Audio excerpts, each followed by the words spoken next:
Great. So let's do a little bit of working side curl.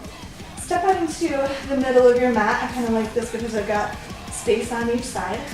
I'm going to take my hands down and move down, back through chair, and down until my heels and my hips meet.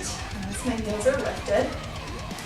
And then I come from here, squeezing the inner thighs into a twist towards the right side. And then taking my hands down, facing the same way as my knees. And move up onto my upper arm, adjust the feet a little bit. And then squeezing inner thighs together, stretching the chest forward and side curl.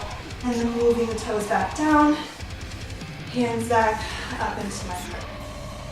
And then again, twisting over. And then opening over. Fingertips, toes, knees, shoulders, all facing the same way. I'm going to get up on top of this arm, keeping my elbows pulled in, my chest broad, inner thighs squeezing together, side curl. And then taking the toes back down, bringing my hands back up, and then dropping the fingertips, taking a nice long stretch. Relaxing the head, shaking it out, yes and no. Heel toeing the feet a little bit further apart, stretching the chest forward, holding on down, swinging all the way up. Exhale, hands down at your heart. I'm going to step the feet all the way apart now. Wide, wide, wide through the feet, underneath the wrists with the ankle placement, and take the hands back. Stretch the chest open, breathe in, exhale to fold forward.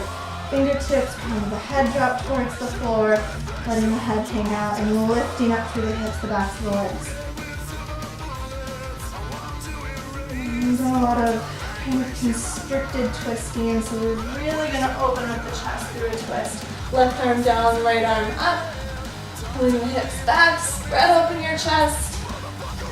And then in your exhale, drop the right hand down underneath your nose, take the left arm up, keeping the weight even on your feet, both hips pulling back, and spreading the collarbones wide. Inhale. Exhale, both hands come down. Go ahead and relax the crown of your head forward. Now bend into the knees a little bit. Move the hands to the hips, and from your underbutt, your hamstrings lift all the way up. And maybe you can step, maybe you take a little hop, feet together, in the middle of your mat. Take a round of breath here.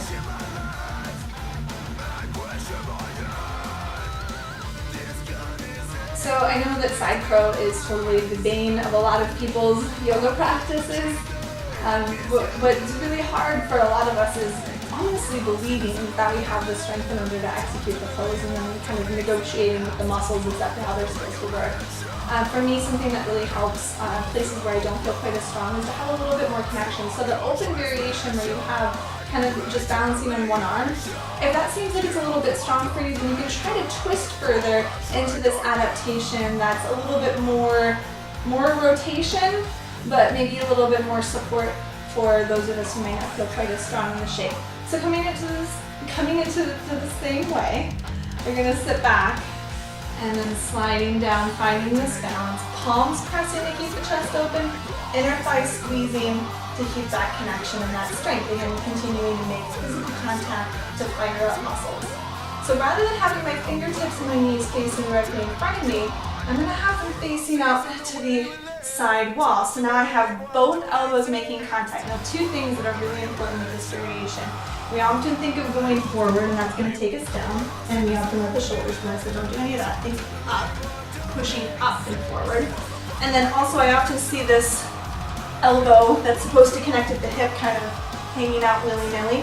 See if you can draw it in, and then pull the chest forward, moving the heart over towards the floor, then lifting forward, squeezing the inner thighs together, and finding this balance.